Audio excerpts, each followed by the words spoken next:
Hello friends, welcome back to my channel. আজকে আমি আপনাদের সামনে এনেছি এঁচোড়ের সম্পূর্ণ নতুন একটা রেসিপি। এঁচোড় তো আপনারা অনেকে অনেক রকমভাবে খেয়েছেন বন্ধুরা। এই রকম কচি এঁচোড় দিয়ে একবার এঁচোড় চিকেন রান্না করে খেয়ে দেখুন বন্ধুরা, খেতে কিন্তু দুর্দান্ত লাগে। আর এঁচোড় কাটার পদ্ধতি সহ আপনাদের আমি এঁচোড় চিকেনটা রান্না করে দেখাবো। তো এঁচোড় চিকেনের জন্য আমার লাগবে এঁচোড়। তো এখানে আমি একটা এঁচোড় নিয়েছি। আর এঁচোড় কীভাবে কাটলে হাতেও একটু আঠা লাগবে না, তো দেখতে থাকুন ভিডিওটা। হাতে আমি সরষের তেল লাগিয়ে নিয়েছি, বটিতেও লাগিয়ে নিলাম সরষের তেল। এবার এঁচোড়টা আমি দুফালি করে নিচ্ছি। দেখুন এঁচোড়টা কিন্তু ভীষণ কচি, আর কচি এঁচোড় দিয়ে কিন্তু খেতে বেশি ভালো লাগে। আর এঁচোড়টা দেখুন এরকম ফালি ফালি করে জলের মধ্যে দিয়ে দিলাম, দিয়ে ভালো করে ধুয়ে নিয়েছি। আর দেখুন একটুও কিন্তু আমার হাতে আঠা লাগেনি। এভাবে কাটলে একটু হাতে আঠা লাগবে না। এই মাঝখানের যে শক্ত অংশটা এটা ফেলে দিতে হবে, দিয়ে খোসাটা একটু মোটা করে ফেলে এঁচোড় আমি এরকম একটু টুকরো টুকরো করে একটু মোটা করে দেখুন এরকমভাবে কেটে নিচ্ছি। আপনারাও ঠিক এরকমভাবেই কাটবেন, তাহলে কিন্তু হাতে একটু আঠা লাগবে না, খুব সহজেই কেটে নিতে পারবেন। তো এঁচোড়টা আমার কাটা হয়ে গেছে, ভালো করে ধুয়ে নিয়েছি, সাথে আলুও নিয়েছি। এঁচোড়ে আলু খেতে কিন্তু ভীষণ ভালো লাগে। আলুগুলো একটু ডুমো ডুমো করে কেটে নিয়েছি। নিয়ে এবারে চিকেনটাও দেখুন বন্ধুরা আমি ধুয়ে নিয়েছি। এখানে 600 গ্রামের মতো চিকেন আছে। চিকেন আমি ভালো করে পরিষ্কার করে ধুয়ে নিয়েছি। তো চলুন বন্ধুরা এবারে এঁচোড়টা সেদ্ধ করে নেওয়া যাক। তো ওভেনের উপরে আমি একটা প্রেসার কুকার বসিয়ে দিয়েছি। প্রেসার কুকারের মধ্যে কেটে রাখা এঁচোড়ের টুকরোগুলো দিয়ে দিচ্ছি। আপনারা কিন্তু কড়াইতেও সেদ্ধ করে নিতে পারেন, যেহেতু কচি এঁচোড় সেদ্ধ হতে অনেকটা সময় লাগবে, সেই জন্য আমি প্রেসার কুকারে সেদ্ধ করে নেব। দিয়ে দিচ্ছি নুন, আর দেব পরিমাণ মতো হলুদ গুঁড়ো।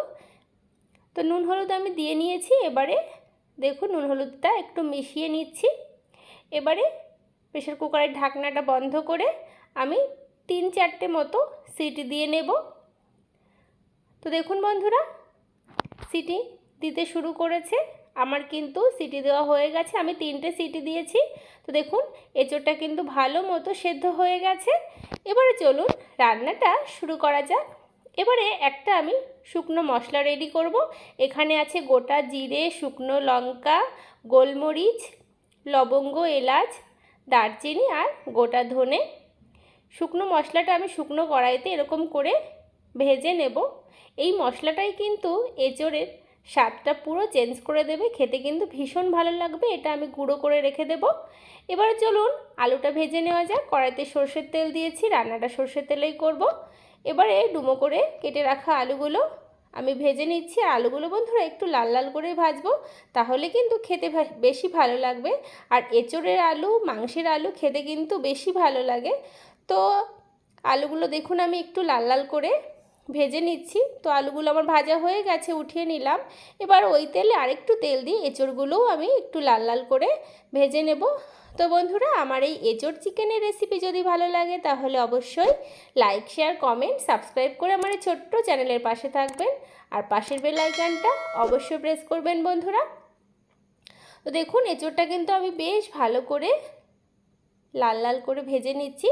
তো এঁচোড়গুলো দেখুন আমার ভালো মতো ভাজা হয়ে গেছে, তুলে নেব। তো তুলে নিয়েছি এঁচোড়টা আমি।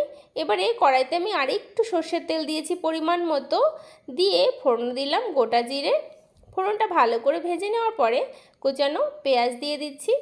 পেঁয়াজটা আমি একটু লাল লাল করে ভেজে নেব। পেঁয়াজ যত ভালো করে ভাজা হবে এঁচোড়ের কালারটা কিন্তু তত বেশি ভালো হবে। পেঁয়াজটা যাতে তাড়াতাড়ি ভাজা হয়, কালারটা ভালো আসে, সেই জন্য আমি একটু চিনি দিয়ে দিলাম। চিনি দিলে কিন্তু কালার ভীষণ ভালো হবে এঁচোড়ের, আর পেঁয়াজটাও তাড়াতাড়ি ভাজা হয়ে যাবে।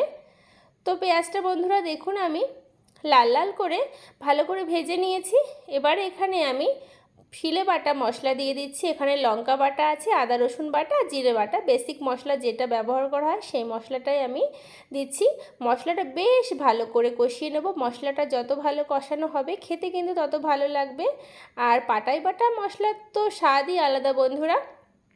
তো দেখুন মশলা থেকে কিন্তু তেল ছাড়তে শুরু করেছে। মশলাটা আমার প্রায় কষানো হয়ে গেছে। একটুখানি জল দিলাম যাতে মশলাটা আরও ভালো মতো কষানো হয়ে যায়। তো দেখুন মশলাটা কত সুন্দর করে আমি কষিয়ে নিয়েছি। এবারে চিকেনটা দিয়ে দেব। আগে আমি চিকেনটা ভালো করে কষিয়ে নেব। চিকেনটা কিন্তু আগে দেবেন, আগে কিন্তু এঁচোড় চিকেন একসঙ্গে দেবেন না, তাহলে কিন্তু খেতে ভালো লাগবে না। চিকেনটা আগে ভালো করে কষিয়ে নেবেন, তারপরেই কিন্তু করবেন রান্নাটা, তাহলে ভালো হবে খেতে।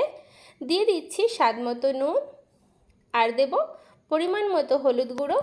তো নুন হলুদ দিয়ে চিকেনের সঙ্গে ভালো করে মিশিয়ে নিচ্ছি।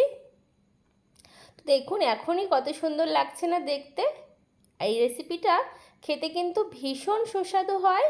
আপনারা কিন্তু অবশ্যই একবার ট্রাই করে দেখবেন। এঁচোড় চিংড়ি, আপনারা তো এঁচোড় অনেক রকমভাবে খান, এইভাবে ট্রাই করবেন।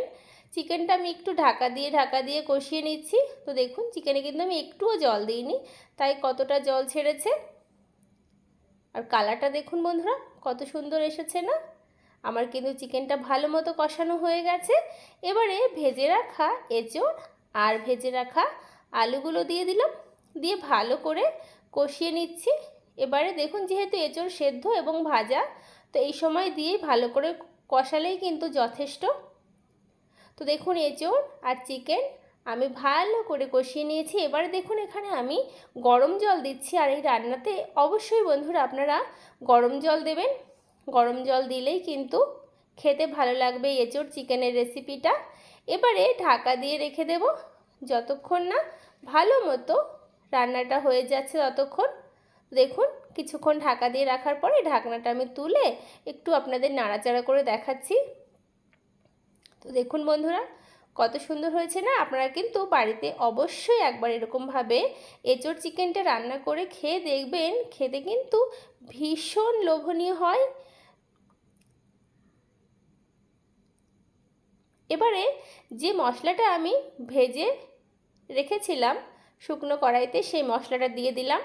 এই মশলাটা কিন্তু চিকেনে অবশ্যই, মানে এঁচোড় চিকেনে অবশ্যই দেবেন বন্ধুরা, ভীষণ ভালো লাগবে খেতে। এই মশলার মধ্যে কি কি আছে আপনারা তো দেখেইছেন।